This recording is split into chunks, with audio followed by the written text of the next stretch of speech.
अस्सलाम वालेकुम। जल्दी से पेपर सॉल्व कर लेते। This is paper number 20, paper number 7। Okay. सबसे पहले क्वेश्चन लिखा हुआ है, CT scan work to create the image of the body. CT scan कैसे काम करता है? वी नो कि भाई सीटी स्कैन एक्सरे को इस्तेमाल करता है। सीटी स्कैन क्या करता है? एक्सरे को इस्तेमाल करता है और कोई भी बॉडी का पार्ट जो कि हार्ड स्ट्रक्चर, जिसके हार्ड स्ट्रक्चर हो, जैसे कि if I am breaking this mandible, तो इसके मल्टीपल सेक्शंस करें। सही है। तो इस तरीके से सीटी स्कैन काम कर रहा होता है। ऑप्शंस पढ़ लेते हैं एक दफा। ऑप्शंस क्या लिखा हुआ है? By using the magnetic field, no, magnetic field को तो इस्तेमाल नहीं करता वो। By using, by capturing the image, by capturing the image, no. By using the X-ray, okay, this will be the right answer. सही है। एक्सरे को इस्तेमाल करता है create the cross sectional images of the body, तो ये वाला option create right है। और आखिरी ऑप्शन भी गलत लिखा हुआ है। ओके, तो राइट ऑप्शन हो गया by using the X-ray to create the cross sectional images. सही है।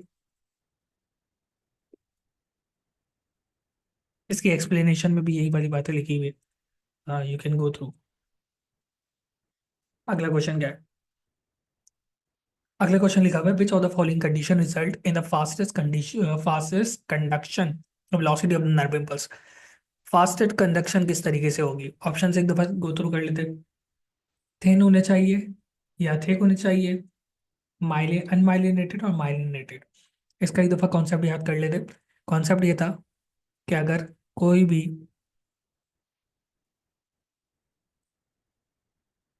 माइलिनेटेड न्यूरॉन है तो इसमें जो नर्व इम्पल्स मूव करता है, it moves by jumping effect. सही, सॉलिटेटरी कंडक्शन कहला रहा था। इसका मतलब माइलिनेटेड न्यूरॉन्स में कंडक्शन ज़्यादा होती है।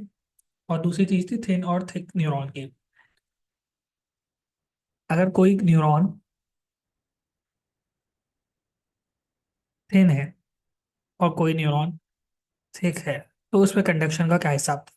वी नो कि भाई जिसका डायामीटर कम है उसमें कंडक्शन भी कम होगी, और जिसका डायमीटर ज़्यादा उसकी कंडक्शन भी ज़्यादा, मतलब कि डायरेक्टली रिलेटेड है। माइलिनेटेड न्यूरॉन और डायमीटर ज़्यादा होना चाहिए, तो इसमें ऑप्शन पढ़ लेते थे। नहीं, ये वाला भी ऑप्शन नहीं हो सकता, फर्स्ट ऑप्शन नहीं हो सकता। ठीक हो सकता है, बिल्कुल ठीक पॉसिबल है, बट यहाँ क्या लिखा हुआ है? अनमाइलिनेटेड। अनमाइलिनेटेड में तो नहीं, ठीक होना चाहिए और न्यूरॉन अनमाइलिनेटेड होना चाहिए फॉर द फास्ट कंडक्शन। तो इसका ऑप्शन डी करेक्ट हो गया। ओके,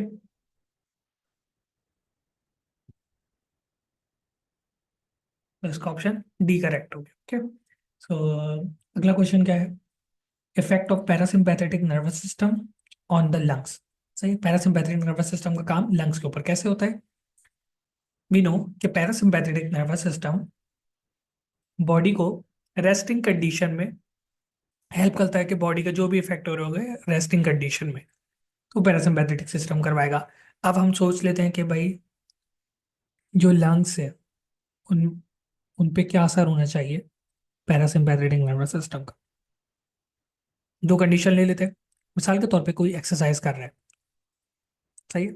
एक बंदा एक्सरसाइज कर रहा है, तो उसके लिए आप देखते हैं, ये चीज़ नोटिस करते हैं कि एक्सरसाइज के दौरान आपके जो सांस लेने की एबिलिटी वो बढ़ जाती है, सांस फूलना शुरू कर देती है। इसका मतलब यहाँ जो ब्रोंक्यूल्स है ये डायलेट करे होंगे। ओके, और जो एयर फ्लो है वो बढ़ गया होगा। सही, ये किसके दौरान था? एक्सरसाइज के दौरान, यानी बॉडी हार्श कंडीशन में। इसका ऑपोजिट लेके चले जाओ, बॉडी रेस्टिंग कंडीशन में, तो उसके दौरान एयर फ्लो डिक्रीज होगा। किस तरीके से? जो ब्रोंक्यूल्स हैं उसको कॉन्स्ट्रिक्ट कर लिया जाएगा। सिंपैथेटिक नर्वस सिस्टम में डायलेशन हो रही थी और पैरासिम्पैथेटिक नर्वस सिस्टम में कॉन्स्ट्रिक्शन हो रही है। ओके, तो इसका ऑप्शन कौन सा करेक्ट हो जाएगा? A option. ओके, अगला क्वेश्चन देख लेते हैं। लिखा हुआ है, निकोटीन विड्रॉल सिम्टम्स इन्वॉल्व। तो आपको पता है कि भाई कुछ दवाइयाँ ऐसी होती हैं, कुछ ड्रग्स ऐसी हैं जो कि अगर कांस्टेंट बेसिस पे लेते रहे तो वो बिट कांस्टेंट बेसिस पे लेते हैं तो वो उसके आप आदी हो जाते हैं, और जब उनको छोड़े तो हम हमें विड्रॉल सिम्टम्स आ रहे होते हैं। क्या मसला होता है उसका, देख लेते हैं भाई। तो ऑप्शन ए में लिखा हुआ यूफोरिया होना, नहीं मतलब कि खुशी तो नहीं होती। इम्प्रूव कंसंट्रेशन, नहीं बिल्कुल भी, ये तो ऐसा बिल्कुल नहीं है। Permanent decrease in dopamine level, no. Dopamine से इसका परमानेंट नहीं होता। ओके, अगर परमानेंट का लफ्ज नहीं होता तो हम इसको सही मान सकते थे, बिकॉज कोई भी विड्रॉल सिम्टम है वो फॉर टाइम पीरियड होता है। सही। निकोटीन बिल्कुल। डोपामिन क्या काम कर रहा, सॉरी, निकोटीन क्या काम कर रहा था। निकोटीन बॉडी के अंदर डोपामिन की मकदार को बढ़ाएगा। ओके। अगर हमने निकोटीन लेना छोड़ दिया तो क्या डोपामिन परमानेंटली बढ़ना खत्म हो जाएगा, परमानेंटली उसकी लेवल डिक्रीज हो जाएगी, no. For the temporarily, for the time being. तो ये वाला ऑप्शन भी गलत हो गया। अगला ऑप्शन लिखा हुआ है enhance the cardiovascular function to reduce the fatigue, no. Cardiovascular function बेहतर तो नहीं कर देगा। हाँ, ये तो आखिरी ऑप्शन लिखा हुआ है ना, इरिटेबिलिटी, मतलब आप लोगों को चीज़ों से परेशानियाँ होगी, एंजाइटी होगी, and difficulty in concentration. This is the classical symptoms of withdrawal, not only the nicotine. अक्सर विड्रॉल सिम्टम्स इसी तरीके से लिख रहे होते हैं हमें। कौन सा आयन इन्फ्लक्स करता है during the excitatory post synaptic potential. Excitatory post synaptic potential अगर आपको याद हो कि साइनेप्स, पोस्ट साइनेप्स कुछ इस तरीके से न्यूरो अपना असर डाला था पोस्ट साइनेप्टिक मेम्ब्रेन पे। कौन सा होगा अगर हम लोग को ईपीएसपी चाहिए। तो सोडियम, सोडियम इन्फ्लक्स करता है जो कि थ्रेशोल्ड पोटेंशियल को, थ्रेशोल्ड पोटेंशियल के करीब लेके चले जाता है रेस्टिंग मेम्ब्रेन पोटेंशियल। मिसाल के तौर पे यहाँ रेस्टिंग मेम्ब्रेन पोटेंशियल जनरेट हुआ होता, हम यहाँ से आप सोडियम लेके आए, यहाँ से आपने न्यूरोट्रांसमीटर लेके आए जिसकी वजह से सोडियम का इन्फ्लक्स हुआ। सोडियम के इन्फ्लक्स होने की वजह से क्या हुआ कि यहाँ का जो रेस्टिंग मेम्ब्रेन पोटेंशियल बना हुआ था ये ऊपर जाना शुरू हुआ, रेस्टिंग मेम्ब्रेन पोटेंशियल बना हुआ था ये ऊपर जाना शुरू हुआ, जिसकी वजह से एक टाइम आएगा थ्रेशोल्ड पोटेंशियल, देन वो डिपोलराइजेशन, डिपोलराइजेशन वो दोबारा से बात शुरू हो जाएगी। तो इसका आंसर क्या हो गया, इट इज द सोडियम। अगले क्वेश्चन क्या लिखा हुआ है, what type of neuron would expect to find in dorsal root ganglion. Okay, dorsal root ganglion में कौन सा न्यूरॉन पाया जाएगा। ओके, डोर्सल रूट गैंग्लिया क्या होता है, बिना हो के भाई स्पाइनल कॉर्ड का posterior part. Dorsal root ganglia ये पता है हमें कि भाई सेंसरी, सेंसरी पार्ट होता है यहाँ से एक रिसेप्टर है, उसका डेंड्राइट यहाँ तक के गया है। सही, ये रिसेप्टर था इसका, ये इसका डेंड्राइट यहाँ तक के पहुंचा, इसकी सेल बॉडीज कंबाइन हो रही होती है इस जगह पे, देन यहाँ एक्सॉन बन के आगे मूव करेगा। ओके। तो ये पार्ट जो है, this part is known as dorsal root ganglia. सही, this is the dorsal root ganglia. पूछते हैं कि भाई कौन सा न्यूरॉन मौजूद है, what type of, which type of the neuron is present there. तो यहाँ मौजूद होगा मोटर न्यूरॉन, नहीं। Sensory neuron, yes, sensory neuron मौजूद होता है। अगला question, primary function of the nasal granules. Nasal granule का प्राइमरी फंक्शन क्या है। नेजल ग्रेन्यूल आपको याद होगा कि भाई न्यूरॉन के अंदर राइबोसोम्स और एंडोप्लाज्मिक रेटिकुलम का पूरा नेटवर्क मौजूद। ओके जी, इस तरीके से फिर वो न्यूरॉन का जर्नल। सही।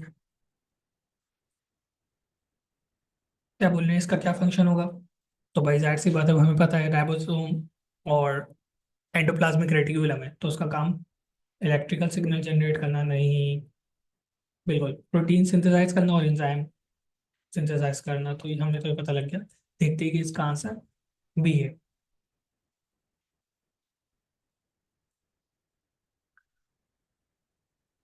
नेक्स्ट क्वेश्चन क्या है, नेक्स्ट क्वेश्चन वो पूछते हैं कि भाई निकोटीन की overdose can result in, nicotine आपने ओवरडोज पे ले लिया, क्या कर सकता है ये? Excessive relaxation, no, and hypotension, no no no no no no, ये तो इस तरीके से नहीं। हाइपोटेंशन, एक्सेसिव नहीं, एक्साइटेशन करता है, रिलैक्सेशन तो नहीं आएगी, ये तो आंसर नहीं हो सकता। Inhibition of the all neural connections, no, yes, this is the best option. Over stimulation, because nicotine क्या कर रहा था, हमें स्टिमुलेट कर रहा था ना, तो यहाँ ओवर स्टिमुलेट करेगा to leading to increase heart rate and hypertension, hypertension की तरफ लेके जाएगा और increase heart rate. Next question का लिखा है, which part of the brain is primarily responsible for vital functioning of, like vital functioning, जैसे कि हार्ट रेट कंट्रोल करना, ब्रीथिंग कंट्रोल करना, कौन करता है ये काम? ओके, डायग्रामेटिक उन्होंने बना के दिखाया है।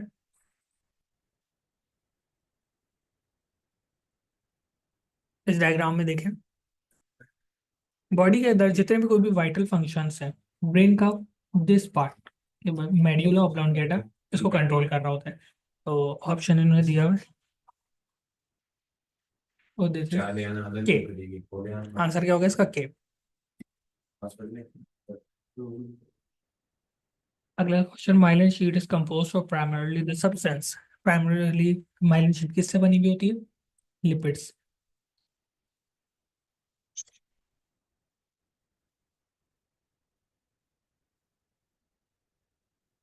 मैच द कॉलम के हमारे सवाल है, कॉलम को मैच करना है। न्यूरोग्लियल सेल्स हैं और उनके फंक्शन, ओलिगोडेंड्रोसाइट और शॉन सेल्स। ओलिगोडेंड्रोसाइट क्या कराता है? माइलिन शीट फॉर्म करता है, किसकी? सेंट्रल नर्वस सिस्टम की। शॉन सेल्स क्या करते हैं? Form the myelin sheath of the PNS. Oligo microglia क्या करते हैं? Microglia the immune cells of the CNS. तो इसका आंसर हो जाएगा वन का C, this is this, sorry one का बी, वन का बी, ये हो सकता है, ये हो सकता है, और कौन सा है? टू का ए। ओके, अब आंसर क्या हो गया? This.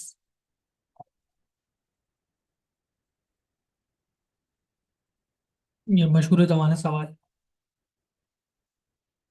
Sodium potassium pump contribute the maintaining of the polarity of the, इसमें क्या ही आंसर? सोडियम पोटेशियम पंप कैसे काम करता है?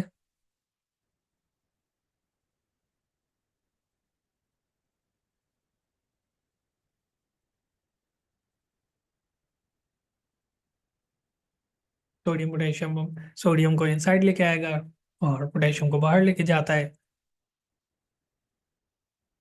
Generating the resting membrane potential. सही।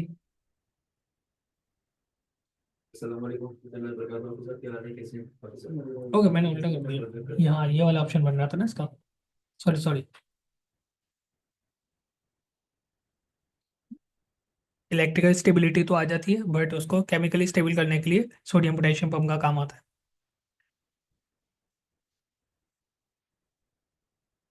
ओके, दिस क्वेश्चन क्या लिखा हुआ है, how does the strength of the stimulate related to the threshold potential? Strength of stimulus related to the threshold potential, इसके ऑप्शंस क्या गए? A weak stimulus will trigger an action potential if it reaches to the threshold potential. हाँ, ये वाला option सही हो सकता है, बट आगे वाले भी पढ़ लेता है। Strong stimulus is required to overcome the threshold potential, ये वाला ऑप्शन भी ठीक हो सकता है।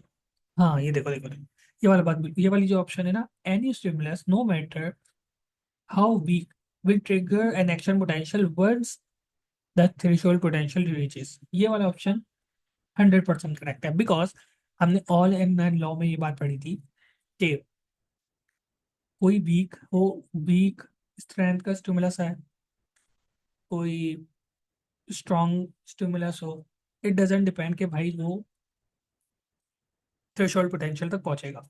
सिर्फ वही वाली चीज़ है, वही वाले स्टिमुलस थ्रेशोल्ड पोटेंशियल, जो जो थ्रेशोल्ड पोटेंशियल तक पहुंचेंगे वही अपना रिजल्ट आगे तक ट्रांसफर करेंगे। सही, ये बात हमने शुरू से ही डिसाइड कर ली थी। सही। और इस लॉ को हमने क्या कहा था, इसको हमने कहा था ऑल एंड ऑल और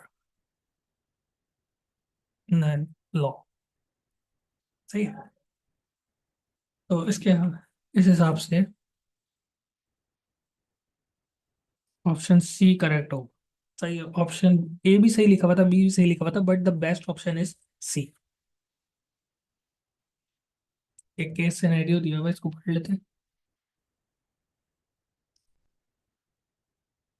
सही है। Child accidentally touches a hot stove, immediately withdraw। Okay, reflex action के बारे में बात हो रही है।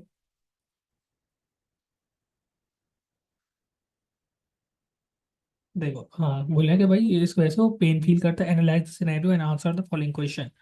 Why the withdrawal of the hand fast.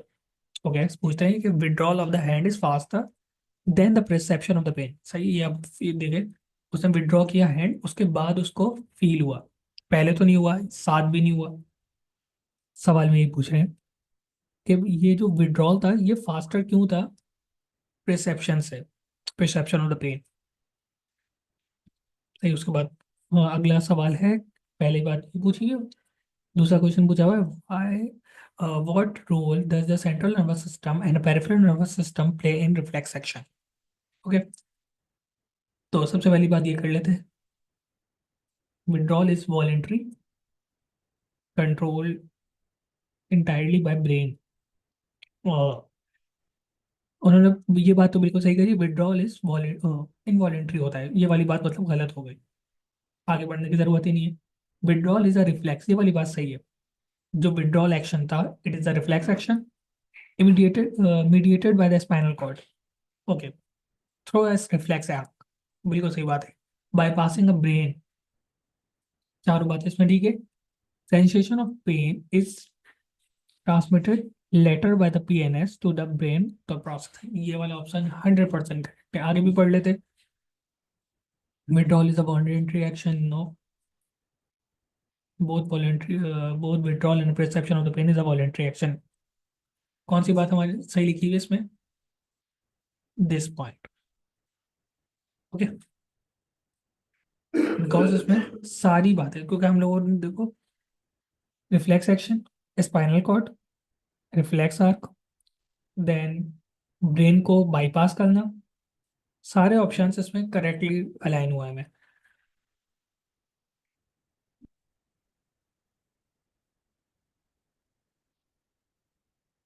Okay, अगला क्वेश्चन क्या है, example of drug tolerance. What is the example of drug tolerance. Person requiring a higher dose of morphine to achieve the same level of the pain relief, no, okay, this option is correct। कि मतलब एक बंदे को higher dose इस्तेमाल करनी होगी morphine की to achieve the same level of the pain relief. पहले वो मिसाल के तौर पर 30 मिलीग्राम मॉर्फिन इस्तेमाल कर रहा था अपनी पेन रिलीफ करने के लिए, बट फॉर टाइम बीइंग अगर वो इस्तेमाल करते रहेगा उसको 40 और मे बी 50 मिलीग्राम इस्तेमाल करनी पड़े।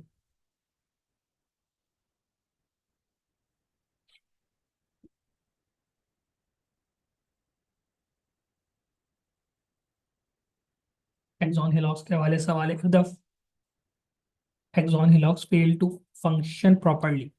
एक्सॉन हिलॉक्स है मतलब एक्सॉन का वो पार्ट जिस जगह से नर्व इम्पल्स ट्रांसमिट होगा, अगर सही तरीके से काम करना छोड़ दे, what which of the following is most likely to be occur, क्या होगा। सही, क्या हो सकता है।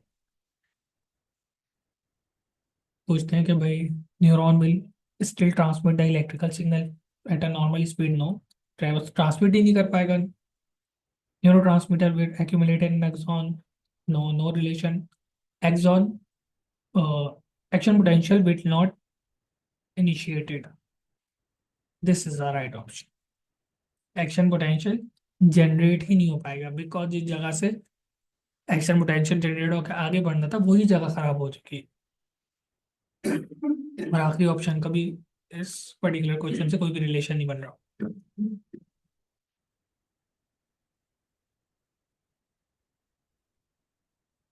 अगला क्वेश्चन क्या है, during the early development ectoderm. forms the structure of neural tube. What will this structure develop? Neural tube है भाई, एक्टोडर्म से क्या बना? न्यूरल ट्यूब बोले। न्यूरल ट्यूब से आगे जाके क्या डेवलप करेगा? हार्ट? नो। हमें पता है ना कि भाई न्यूरल ट्यूब से ब्रेन और स्पाइनल कॉर्ड डेवलप करती है। ये तो इस तरीके से इसका आंसर ज़्यादा एक्सप्लेन करने की जरूरत नहीं है। कि एक्टोडर्म से neural tube then it develops into brain and spinal.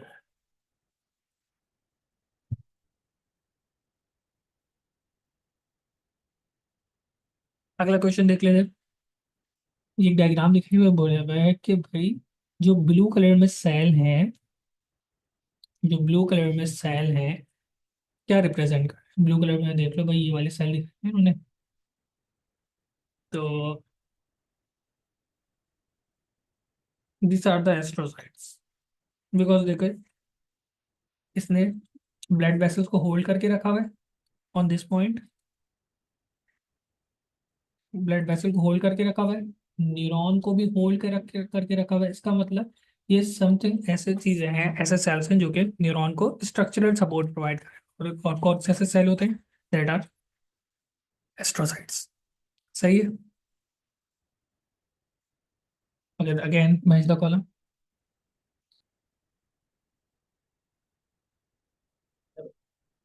Match the following type of tracks.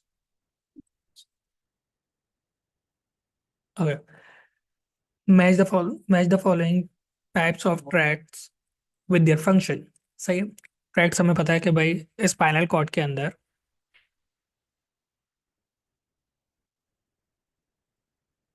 Spinal cord के पर्टिकुलर एरियाज में जब हम कट करते हैं तो हमें इस तरीके से कुछ ट्रैक्ट दिख रहे होते हैं जो कि असेंड कर रहे होते हैं इन द स्पाइनल कॉर्ड, या फिर डिसेंड कर रहे हो। उनका फंक्शन बता दें। असेंडिंग ट्रैक्ट जो है वो क्या काम करेगा?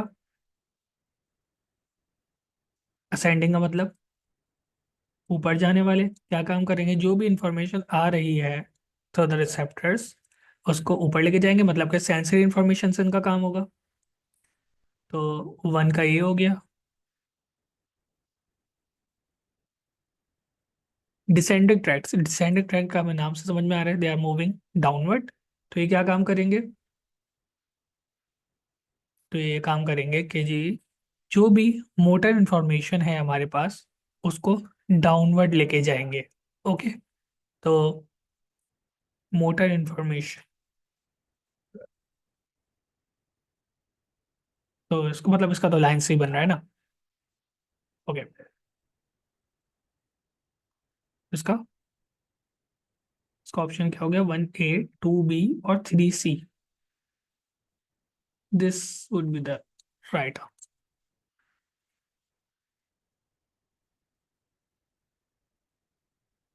अगर अगला क्वेश्चन क्या है? What is the common symptom of meningitis? Clinically हम देखा जाए तो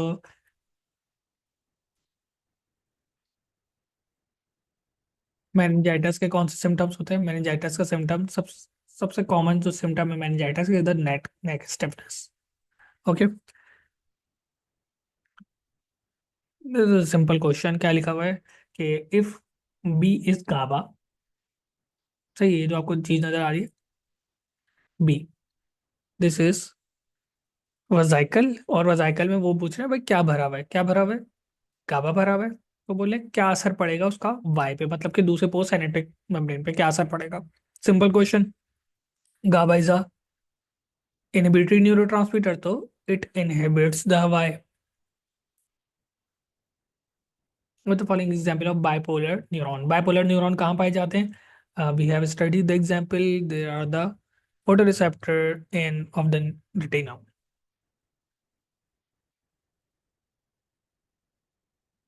ओके, दोबारा के एक केस सिनेरियो आया हमारे पास। पर्सन फील है लाइट टैप ऑन स्किन। तो ये लाइट टैप हुआ स्किन पे, later experience a hard pinch. बाद में वो क्या करता है, किसी ने उसको जोर से नोचा है at a same location. Stimulus produce the nerve impulse.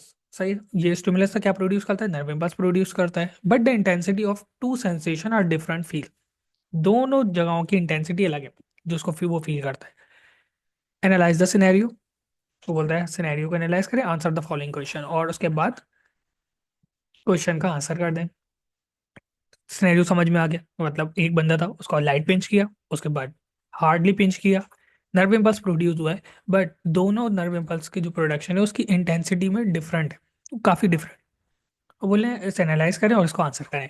क्या आंसर होगा भाई इसका? तो सवाल क्या पूछ रहे हो, why does the strength of the stimulus.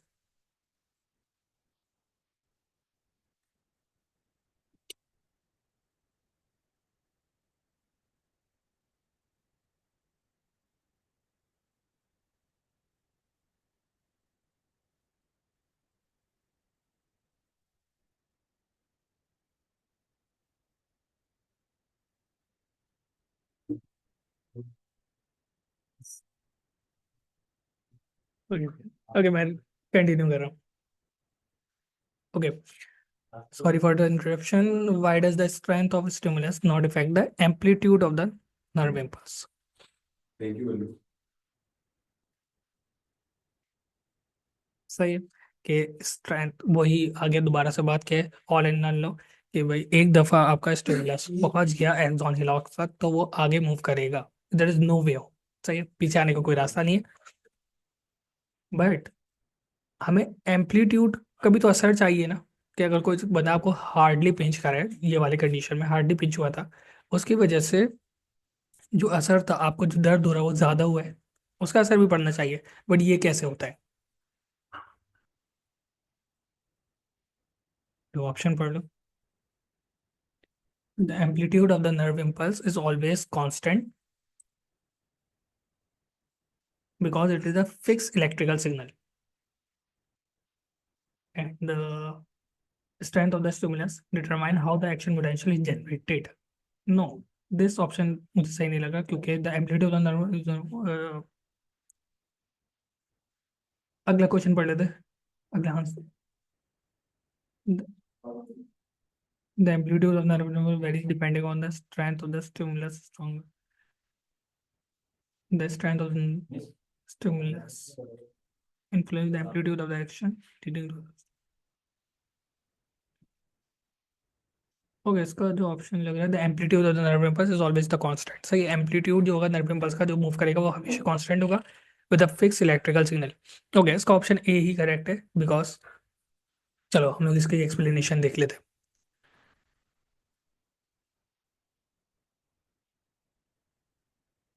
सही है, जितने भी आगे नर्व इम्पल्स मूव करेंगे वो इसी इंटेंसिटी के साथ करेंगे। This is the resting membrane potential, this is the peak, and this is the hyperpolarisation. इसी तरीके से मूव करेगा, बट वो बोल रहे हैं कांस्टेंट रहे। देखो, amplitude of nerve impulse is always constant, बिल्कुल सही बात है, हमेशा कांस्टेंट रहेगा because it is a fix electrical signal. यहाँ तक के तो बात मुझे 100% सही लगी। अगली बात, the strength of a stimulus determine how many action potential are generated. Okay, this is the frequency। ये तो दूसरी बात है ना, this is related to the frequency. होता है इस तरीके से, अगर आपके पास कोई स्ट्रॉन्ग स्टिमुलस आएगा तो वो इसी पोटेंशियल का, इसी इंटेंसिटी का सिग्नल भेजेगा, बट उसकी जो फ्रीक्वेंसी होगी, एक सेकंड में कितने सिग्नल्स आ रहे हैं वो ज्यादा, मतलब कि एक्शन पोटेंशियल ज्यादा जनरेट हो रहे हैं। How many action potential are generated. If it is weak, तो यहाँ कम फ्रीक्वेंसी के, इस तरीके से कम फ्रीक्वेंसी के सिग्नल जनरेट होंगे। तो डिफरेंस समझ में आ रहा है ना, तो इसका ऑप्शन ए करेक्ट होगा।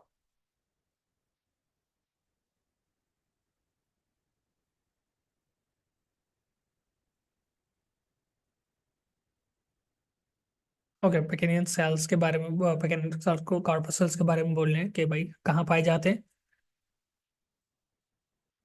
तो वी नो कि भाई it is the mechanical receptor, skin में पाए जाते हैं।